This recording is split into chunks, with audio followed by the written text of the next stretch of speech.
Hey guys, my name is Dylan and I run the tennis channel Tennis with Dylan. Today I'm going to be talking about the tennis misconceptions on the serve. I'm going to give you my input into the various different aspects of the tennis serve and some things that you may have heard from tennis coaches or various other players to help you get a better understanding for the serve. So let's tackle one of the first big misconceptions on the serve, the scratch of your back. So what we don't want to do is we don't want that racket to be dropping just behind our back here. This will not give us that leverage of that kind of whipping action going up and into our serve. Instead, what you want to imagine is you want to stay in that neutral 90-degree angle here, as you can see. So instead of coming up just like so and then dropping the racket straight behind your head, instead you want to make sure that you keep that L-shaped position, as you can see with my arm here. This is a very difficult position to get into, and I'd advise working on a little bit of mobility of your shoulders. A great way of doing this is holding the racket in your main dominant hand, bringing the racket over the shoulder of the same arm, and then grabbing the racket underneath. And as you can see, I'm going to work on that shoulder mobility and just do it nice and gently. As you can see, my arm is staying in that L position and then my arm is lapsing backwards, just like so. So this is a great way on helping you to get that position just before that release phase of going up to the ball. One of my favorite ways to imagine to keep that position from the L-shaped position and dropping downwards is you want to imagine your thumb is going to be pointing downwards to the ground.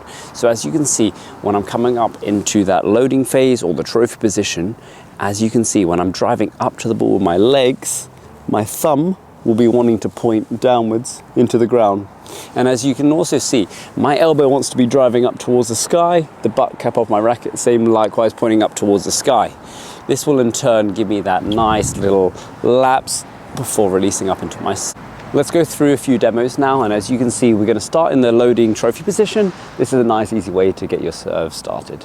So as we place the ball into the air, we're then going to imagine that we want to get the thumb pointing towards the ground before extending up into the serve. Thumb to the floor and reaching up into the serve. Just like so.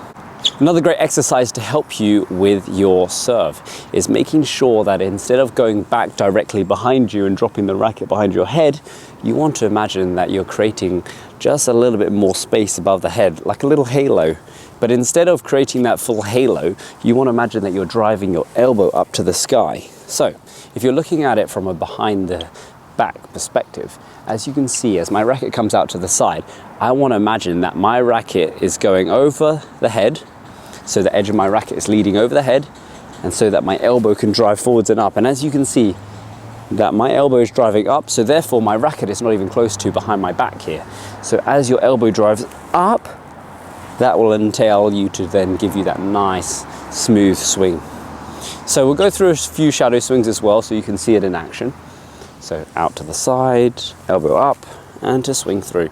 And as you can see that my racket is actually coming onto the side of my body before coming up. So let's do a few.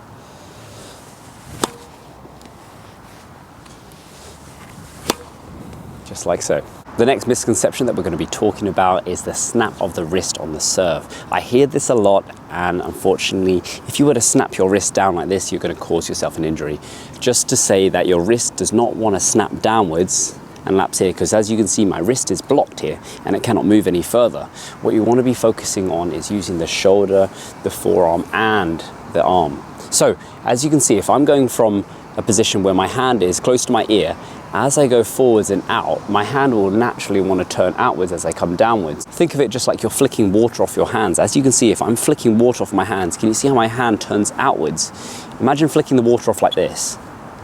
Your wrist is jammed and blocked, and it's also going to hurt your wrist if you stop this way. So think of it like how you would flick water off your hands is just like how you want to be serving. Another thing to focus on here is when you're relaxing on your service motion, you want to imagine that your racket comes up to the ball and your hand will naturally turn out. This is called pronation, and this does not want to be forced. I've made a few videos on the serve pronation and 5 exercises to go along with it, so please be sure to check that out too. A nice exercise to give you that full range of motion and not snap your wrist is by imagining once you finish your serve range of motion, you want your hand to be resting by your pocket. If you see in the movies when people take their sword out from their pocket, they're bringing their hand down to the pocket with their hand and their palm is facing towards the pocket before opening up. So what you want to imagine is that when you hit your serve, you want the palm of your hand facing towards that pocket. And as you can see, if I'm doing that full range of motion from here, driving up contact and down to finish. Can you see what I've done here? I've pronated without me actually saying, focus on the wrist, focus on the hand, snap your wrist. We don't want to focus on that. We want to focus on being nice and relaxed. This is key in order to give you that nice turning out with the palm.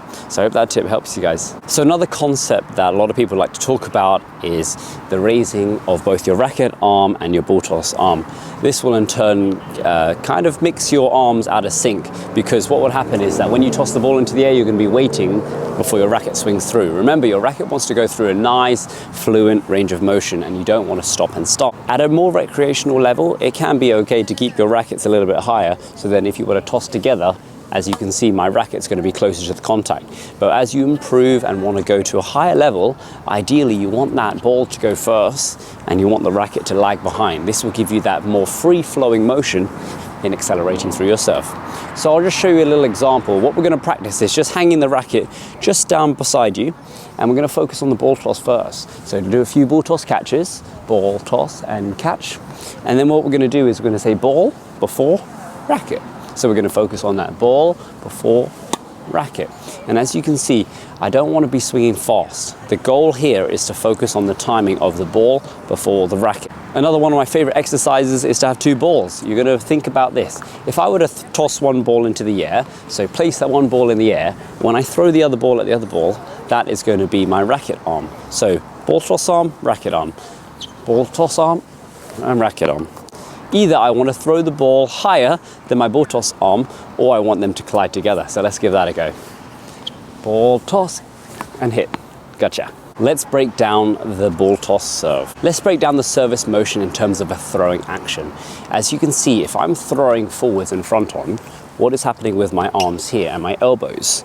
My elbow is low, my hand is low too, and I'm trying to drive my force going forwards. Whereas on a tennis serve, you want to think of it like a rocket. You want to be exploding up and to the ball. And as you can see, when I drive up, where's my elbow going? Upwards too. This is going to give me that greater force when driving up to the ball, and then when I relax my hand, that's going to help to project the ball going downwards. So instead of throwing the ball going forwards on your serve, practice when throwing going upwards. Serena and Venus did this very, very well, actually. They focused on holding old tennis rackets and they would start throwing them up into the air over the fence. And this was a great part in the King Richard movie as well. Instead of making sure of throwing that ball forwards, let's get that arm pointing up to the sky, loading with that back leg and releasing up towards the sky more. The final misconception on your serve is a lot of people will talk about bending of your knees. But what in turn does that mean? So bending of your knees might mean staying down low and then hitting up and jumping into your serve. But actually what you want to be thinking of is the term load. The reason why we say load is because you're loading, you want to be storing energy before releasing energy. As you can see here, where is my body weight predominantly on when I'm serving? If you pick the back leg, then you are correct. As you can see, the storing of the energy wants to be a little bit more on that back leg, around 60 to 65%, because this is what's going to help you when driving up onto your serve. So a nice easy way of practicing this is making sure that you can put tennis balls on the floor, you can pick them up from the back leg of the heel, and you can launch them up into the sky when throwing. Another great way to help you with this is by making sure that as you're placing the ball into the air, you want to have two key checkpoints here. You want your front ball toss arm shoulder higher than your service arm shoulder, and you want your front hip higher than your back hip. And as you can see, there'll be two lines just like so. So as you can see, you don't just want to tilt with your body like this because my legs are locked straight. Instead, what you want to imagine is that you're loading with your back leg. And this is also known as that loading trophy position that you see a lot of the pros have. So I'll show you a little example. As you can see, from my back loading leg, I want to be driving up into my serve, just like I mentioned before, just like a rocket. I hope you guys enjoyed my breakdown of the misconceptions on the serve, and as you know that this is from my own personal experience, so please be sure to let me know what you think in the comments down below. But as always, be sure to subscribe, like and comment, and I'll see you in the next tennis video. Take care, guys.